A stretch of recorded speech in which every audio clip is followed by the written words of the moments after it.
Dear students, welcome back to statistics online classes.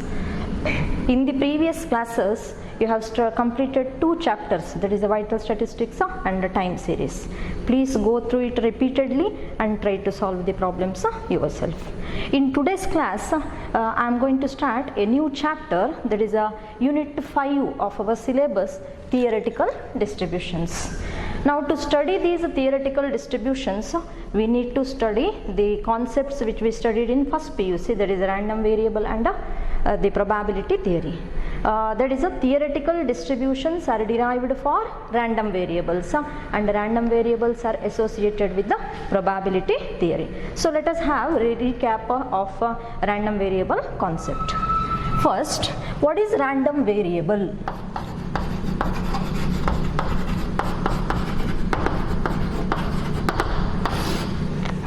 The definition of random variable, that is a random variable is a function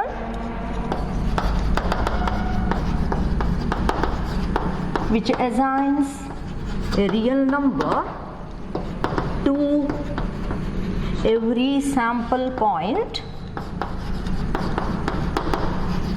in a sample space. A random variable is a real valued function which assigns a real number to every sample point in a sample space. That is, for example, consider tossing a fair coin once.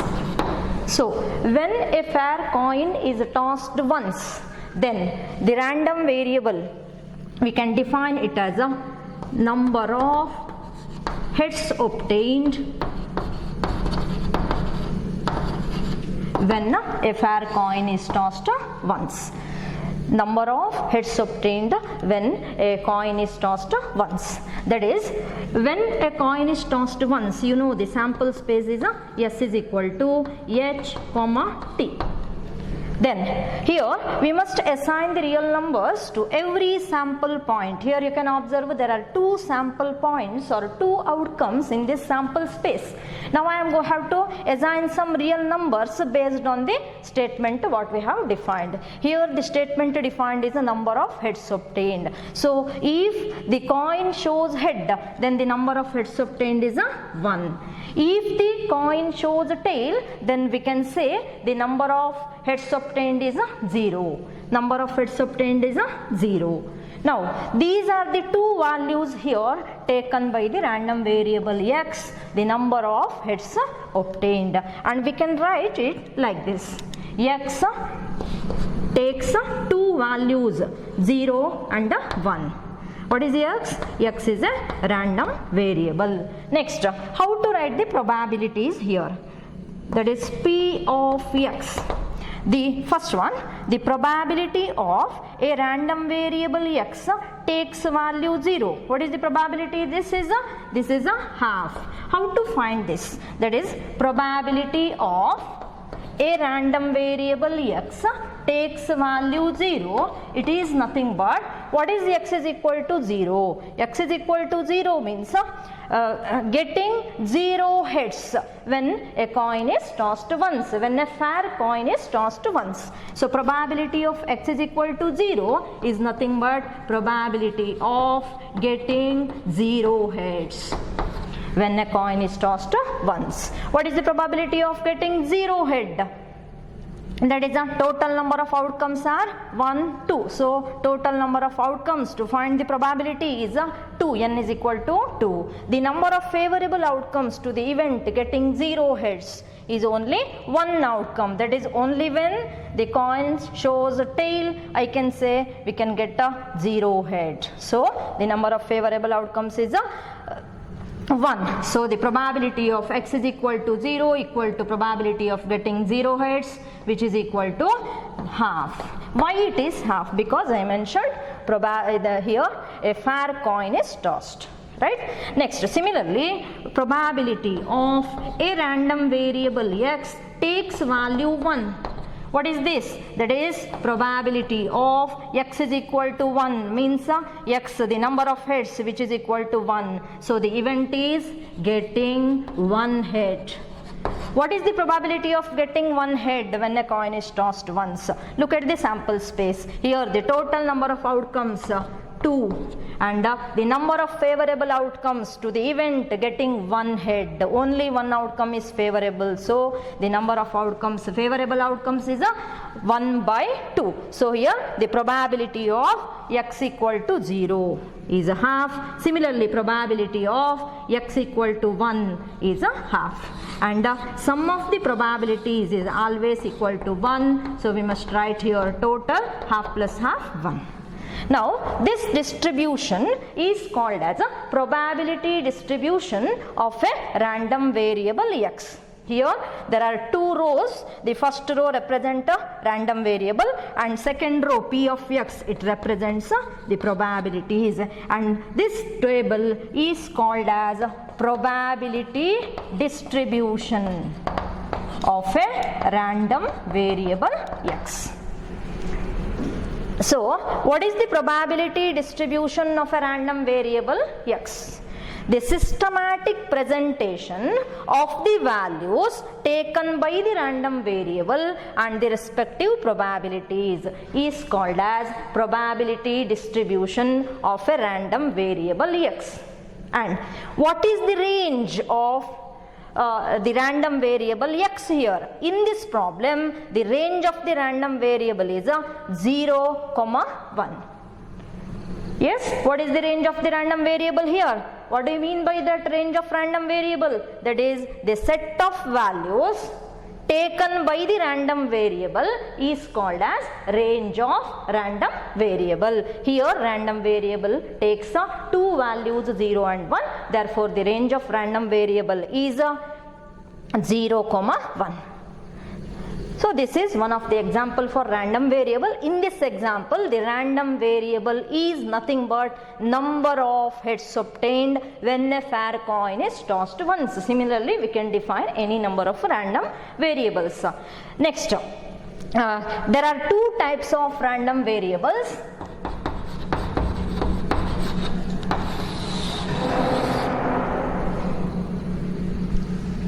Types of random variables.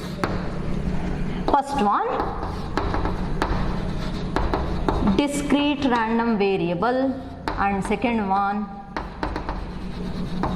continuous random variable. Now first, what is discrete random variable? Discrete random variable. If x is a random variable which takes values x1, x2, x3 up to xn with the respective probabilities,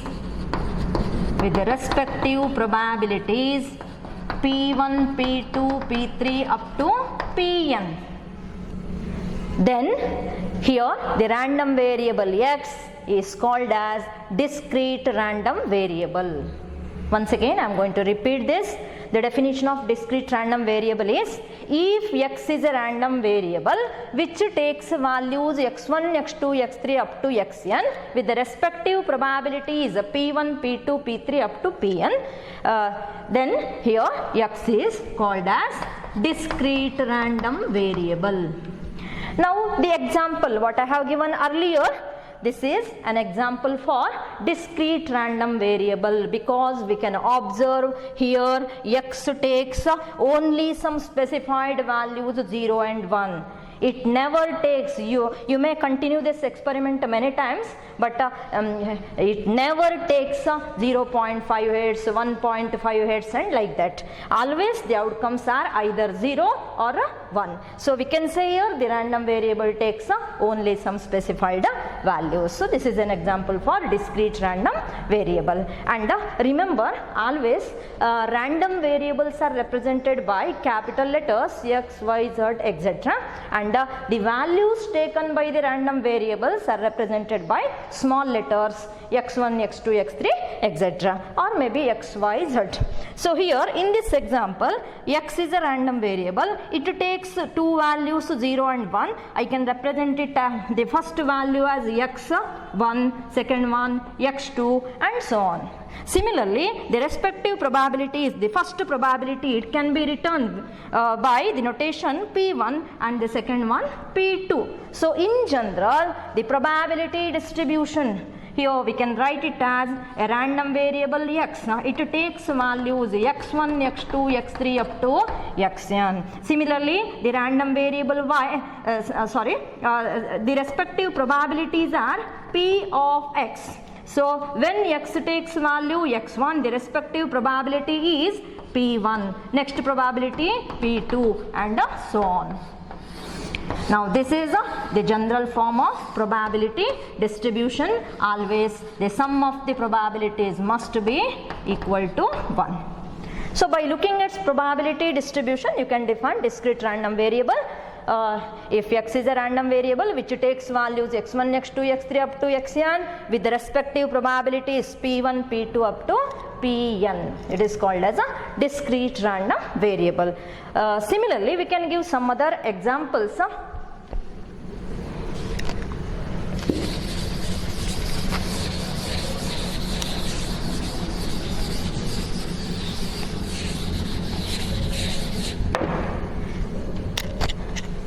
The second example, consider tossing two fair coins.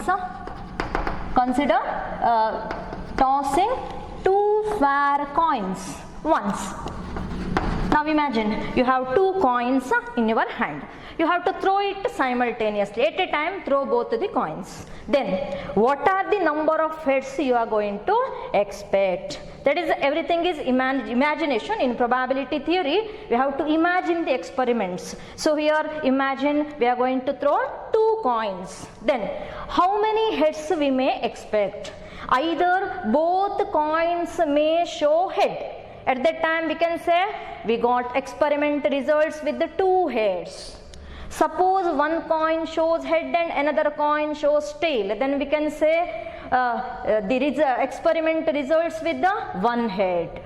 Instead, if both the coins show tail, then we can say we got two tails, or we can say in terms of number of heads, we can say the experiment results with the zero heads. Experiment result with the zero heads. No other possibilities. So always when two fair coins are tossed once, the possible number of heads that we can expect is either 0 or 1 or 2. We can write it like this. Let x denote the number of heads obtained.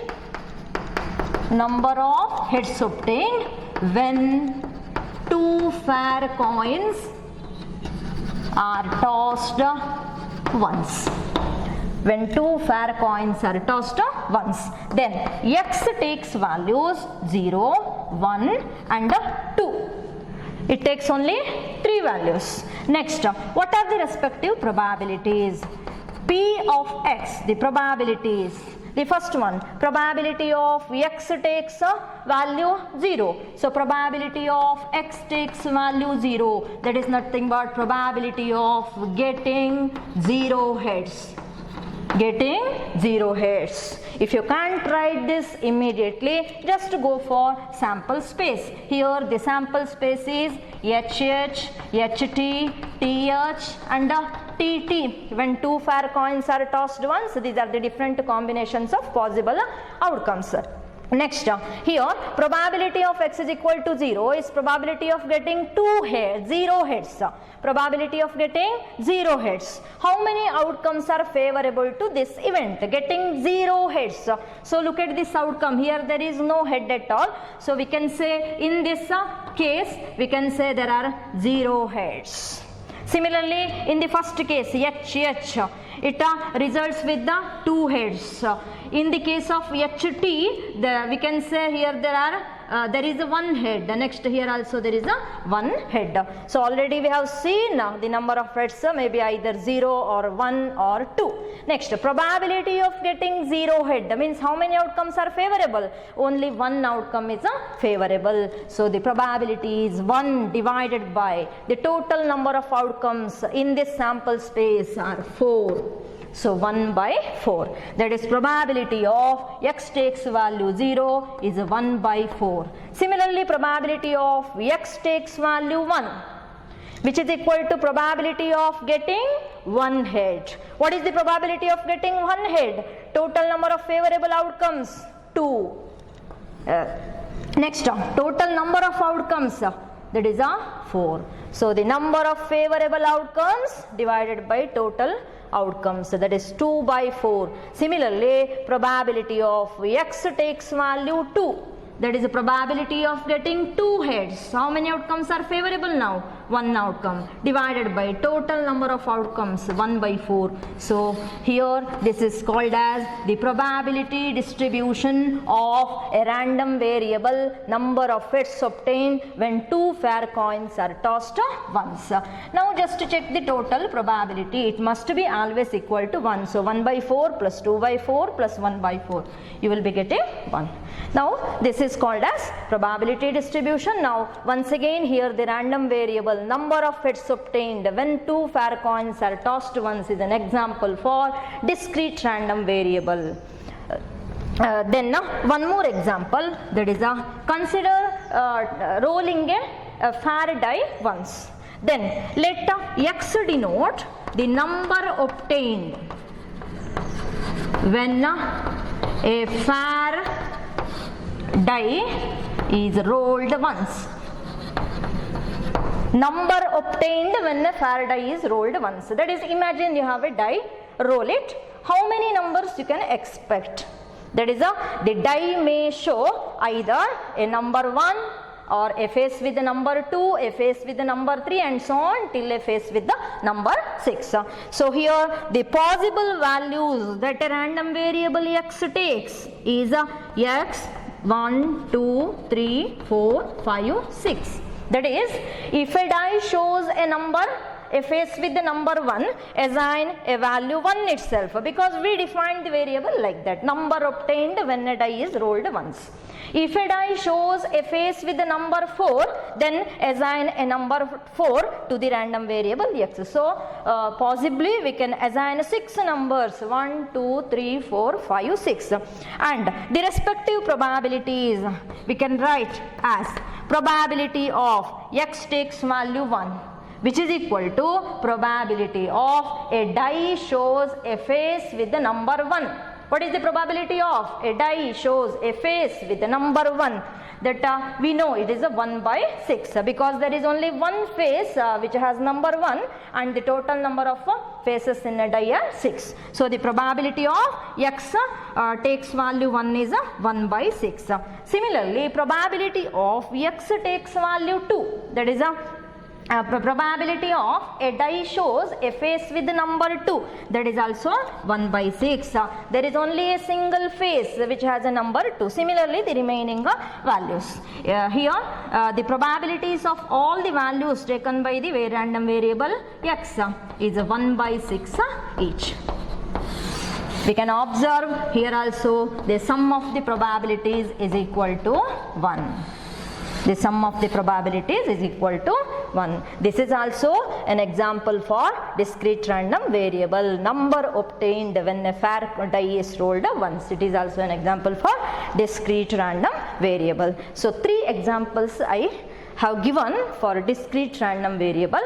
Everywhere only some specified values are taken by the random variable x, then such distribution, such random variables are called as discrete random variables.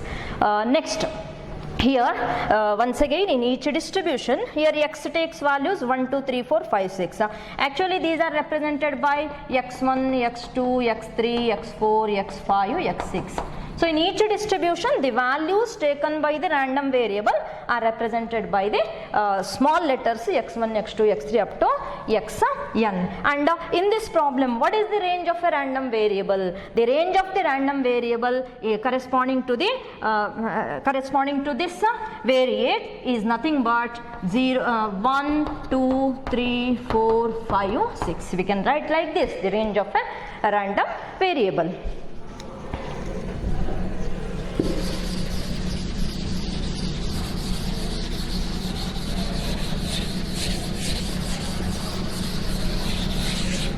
Next, continuous random variable.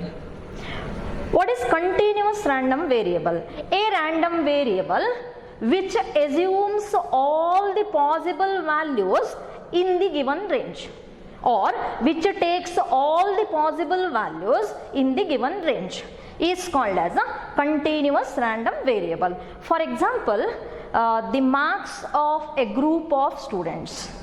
It is an example for continuous random variable. For example, imagine an examination is conducted out of 10 marks. Then the range, we can say the range of a random variable is 0 to 10. That is, a student can score the marks in between 0 and 10. Any value he can score. It need not be only 1, 2 or 0, 1, 2, 3, 4, 5, etc. He may take 3.5 or he may score 7.5, etc. That is, here we can observe the random variable takes all the values inside the given range. Here we can call the random variable as a continuous random variable. Similarly, the heights of group of students or weights of large group of people, or maybe the income of different employees or the salary of a group of employees, and so on. These are the examples for a continuous random variable. Next, two more terms we studied last year, that is a probability mass function and probability density function.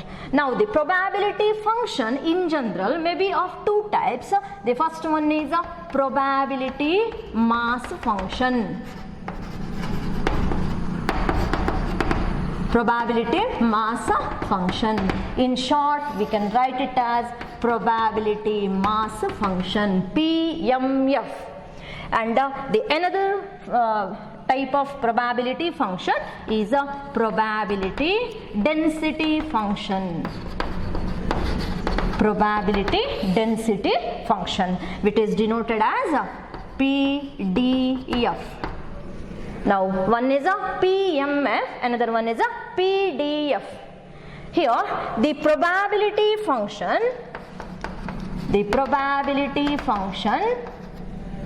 of a discrete random variable is called probability mass function. Similarly, probability function of a continuous random variable is called probability density function. These two factors are very important, students. Throughout the two chapters which we are going to study later, everywhere in each and every problem we are going to use or write these two factors, PMF and PDF.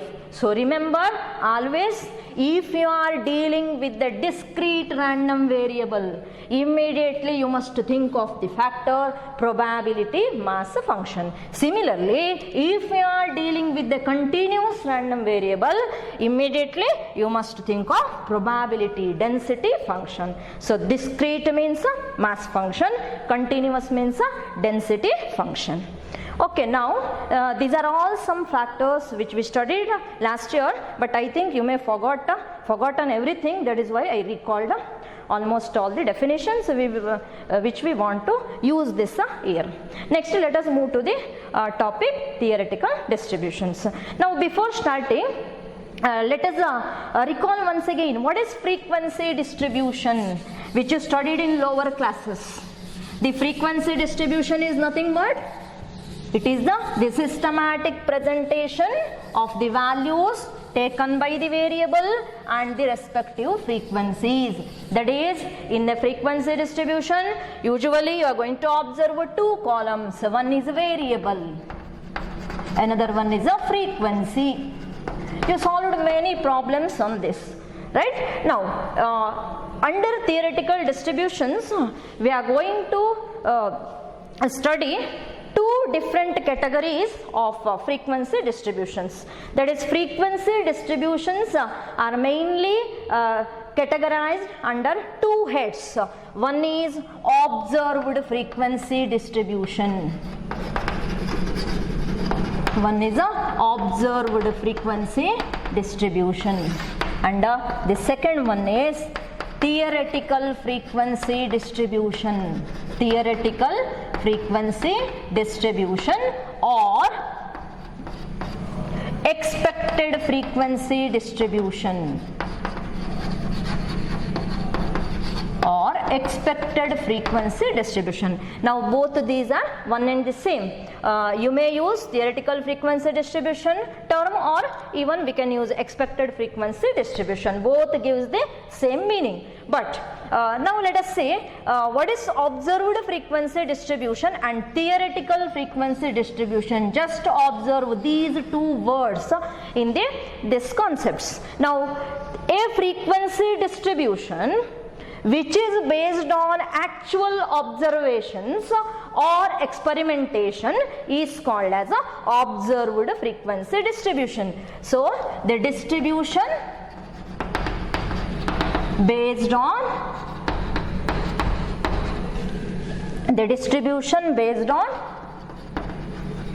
actual observations or experimentation